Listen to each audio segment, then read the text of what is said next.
Yuk. Yuk. Ya Bang, mungkin melihat perkembangan kasus yang kemarin dilaporkan seperti apa sih? Kasus yang mana? Kasus yang baru saja dilaporkan. Oh, soal pelaporan istri kami. Iya. Oke, yang kami sudah membuat laporan ke kepolisian. Terus yang kami laporkan itu soal pernyataan si kami di konferensi pers. Soal yang mengatakan bahwa klien kami Dea ada tidak mengembalikan sepeda, ataupun yang dari pernyataan dia saudara cinta kami itu seolah-olah menduga bahwa si Dea-nya ada menggelapkan sepeda. Dan sepeda itu sebenarnya sudah dipinjamkan kepada si Dea, dan dari bukti chat bahwa memang benar Dea-nya ada meminjam. Dan jika memang ada masalah mengenai sepeda itu, jika ada ya, itu enggak haknya dari Cintami untuk menyatakan pendapat seperti itu, karena kan yang bersangkutan yang mempunyai sepeda bukan si Cintami, melainkan temannya si Dea. Itu aja.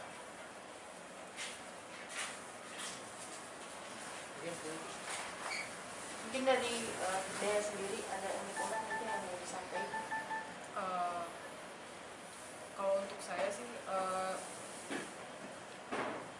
saya cukup kesal ya di situ, di mana Ibu Cintami berkata, di mana Ibu Cintami berkata bahwa saya tidak mengembalikan sepeda itu gitu. Padahal saya sudah berkata kepada, ada bukti chatnya di situ bahwa saya sudah izin tidak punya sepeda untuk tidak mengembalikan gitu. Karena saya pinjam dulu sementara, baru dia bilang nanti aja kalau gue butuh lagi gue kontak gue ya, tolong dibawain aja sepedanya. Tapi itu kapan sih proses peminjaman sepedanya itu? Itu dari waktu hari H saya keluar dari rumah Ibu Cintami, dari tanggal 30 Juli dia pinjam sepedanya. Tapi ini kan Ibu Cintami mengungkit-ungkit masalah sepeda itu ya. Iya. Artinya mungkin ada keterkaitan dengan Cintami juga, temennya itu, atau gimana? Nah kebetulan teman saya itu temannya Alif juga, lebih dulu kenal kepada Alif ya. Lalu saya kemudian baru kenal dengan teman tersebut di sebuah tempat kopi gitu. Lalu mungkin kaitannya dengan Ibu Cintami karena kebetulan teman kami itu tinggal di rumah Ibu Cintami juga. Tapi mengenai pemanggilan dari Cintami yang beberapa kali tidak menghadiri, gimana sih? Ada kekecewaan nggak sih dari pihak dia sendiri? Ya, menurut saya sih seperti dikatakan sebelumnya, dari kuasa hukum Ibu Cintami sendiri itu bahwa mereka akan mengikuti prosedur yang ada kan, untuk pemanggilan mereka akan datang gitu. Tapi disayangkan sih kemarin sudah datang. Tapi untuk kasus penganiayaan itu udah sampai sejauh mana sih? Nah itu silakan. Menurut perkembangan masih dalam proses pemeriksaan dari kami.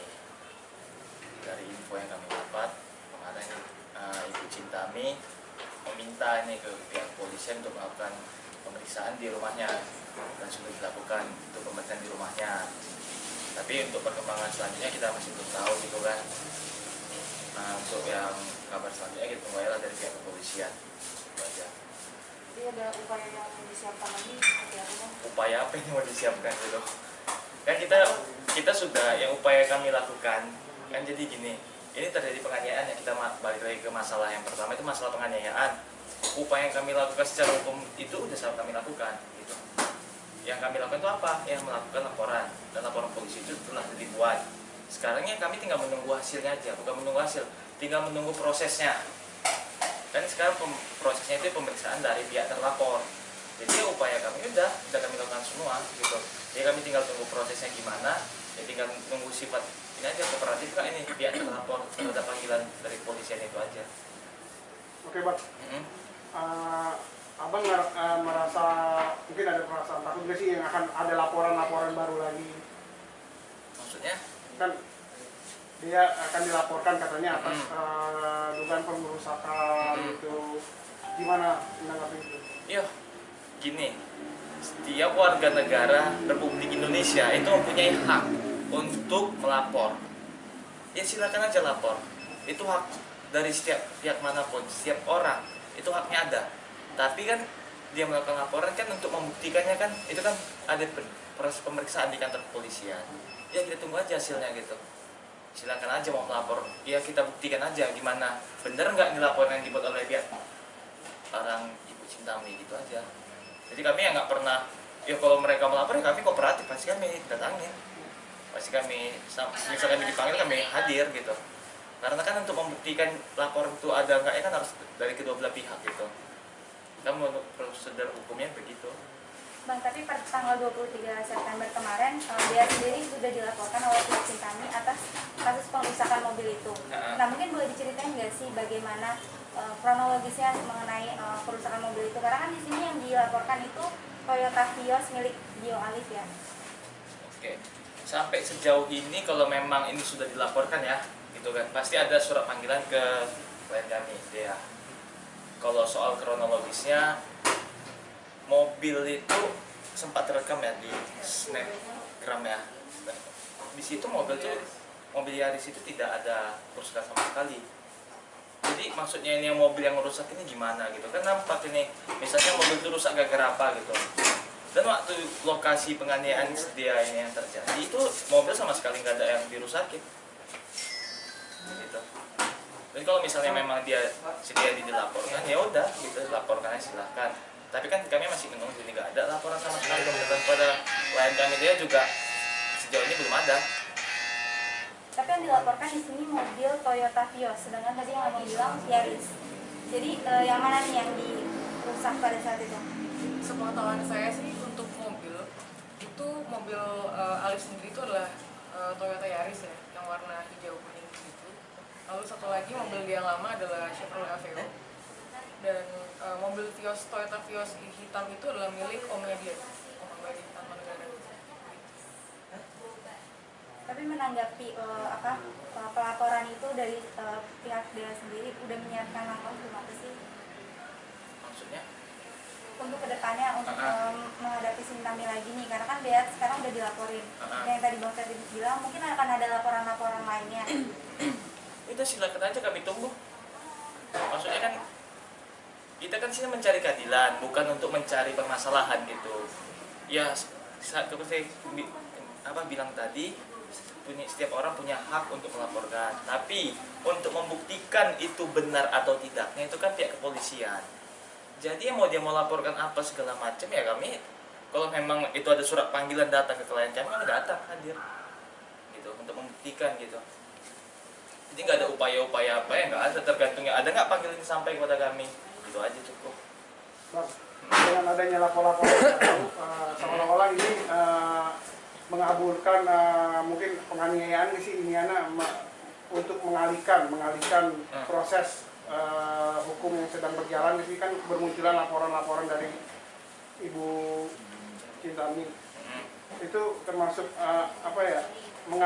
sedikit mengalihkan proses hukum yang sedang berjalan sih dengan bermunculan laporan itu. Oh, itu saya nggak berani jawab. Saya nggak berani bilang itu juga mengalihkan, karena itu kan kembali lagi itu hak setiap orang. Ketika kita membatasi hak setiap orang untuk melapor, berarti kita udah melanggar ketentuan hukum kan gitu. Kalau kita mengintervensi saya itu membilang mengalihkan itu udah salah. Kami nanti mengatakan mengalihkan, tapi kan tetap kita sesuai koridor hukum aja lah. Yang tetap penganiayaan kami tetap fokusnya ke penganiayaan, karena udah jelas ini udah dilaporkan polisi dan laporan polisi udah daftar gitu. Jadi kalau dia mau pihak Cintami ataupun terlapor membuat laporan-laporan segala macam yang untuk yang seperti Mas bilang untuk mengalihkan, ya itu kami nggak berani bilang itu seperti itu. Biarlah publik yang menilai atau pihak kepolisian menilai itu gimana sebenarnya. Kalau kami nggak mau menilai itu. Jadi apa lebih mempertanyakan biar pihak kepolisian yang bertindak? Kita negara hukum kan, jelas di negara kita ini hukum ada gitu. Jadi apa fungsinya hukum itu? Ya udah kita percayakan semua. Kita mencari keadilan melalui hukum yang ada di negara kita gitu. Untuk saat ini ada mediasi nggak sih yang akan abang lakukan mungkin dari pihak mereka atau pihak abang? Mungkin ya udahlah kita nggak usah mungkin ribut-ribut, kita menyelesaikan secara kekeluargaan aja atau apa itu, ada nggak sih etikat? Sejauh ini belum ada. Sedangkan panggilan laporan polisi aja kan belum, kemarin aja sempat mangkir gitu kan, tidak hadir ya gitu. Ya untuk pemberitahuan ke kami ataupun ada upaya mediasi itu kan sejauh ini belum ada, baik dari pihak Cintami-nya ataupun dari pihak kepolisian untuk memfasilitasi mediasi biasanya gitu kan. Menurut prosedur hukum seperti itu belum ada sejauh ini. Bang, dari pihak sebelah mengatakan katanya mereka menduga ada pihak yang ingin terkenal atau cari panggung dalam kasus ini karena nama besar dari Cintami Atma Negara.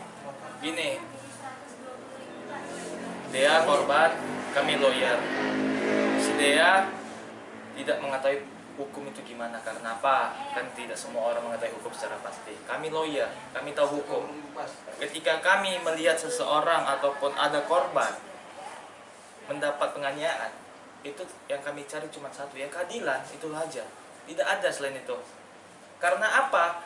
Waktu pertama kali ke Dea kejadian, kami tidak melakukan konferensi pers langsung ke media, tidak ada. Bisa kami pastikan, kami melakukan laporan polisi.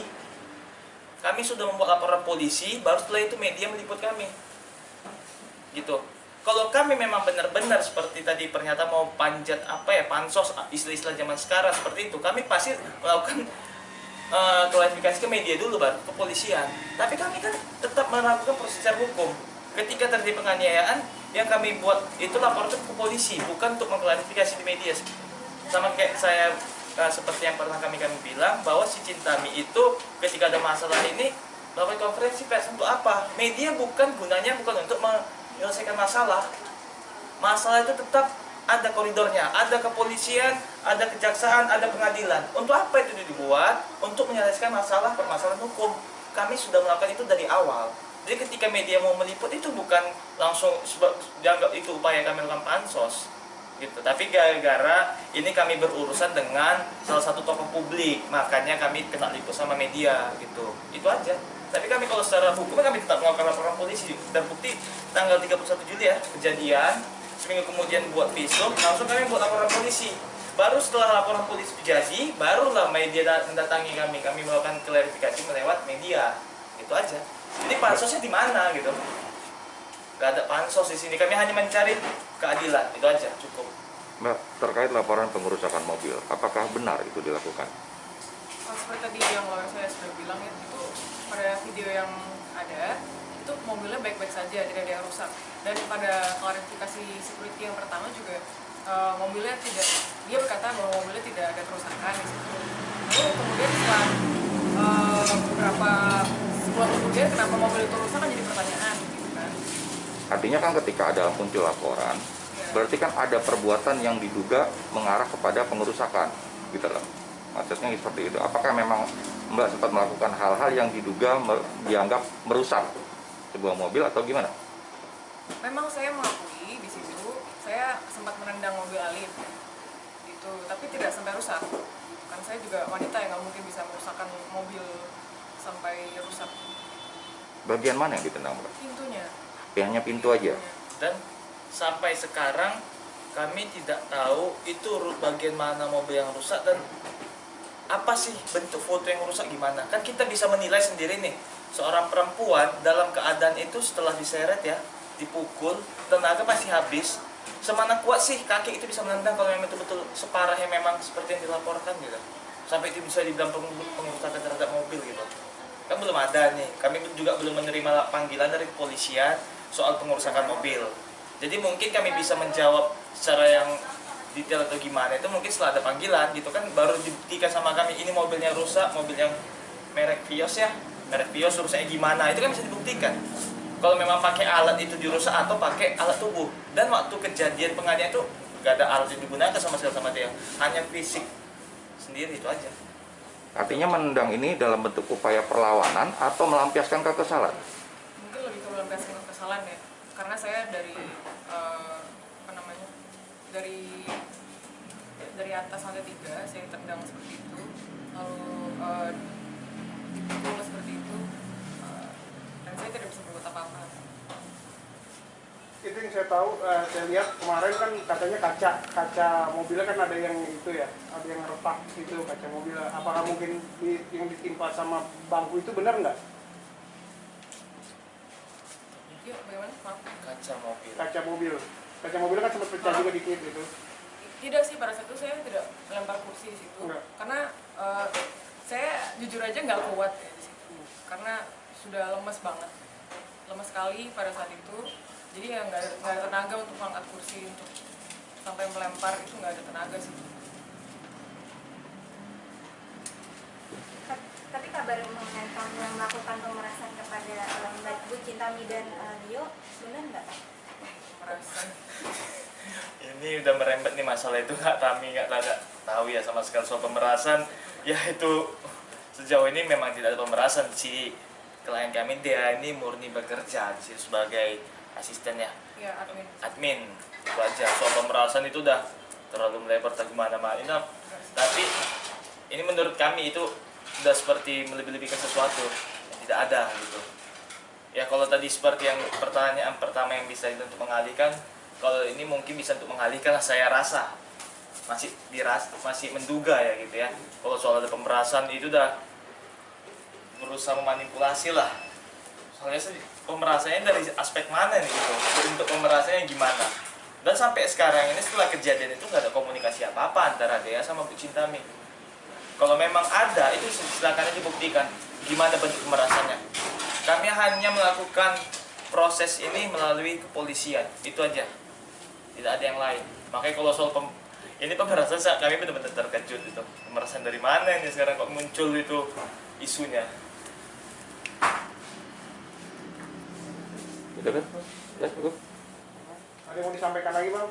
Cukup? Cukup dia? Itu aja sih. Itu aja. Ya.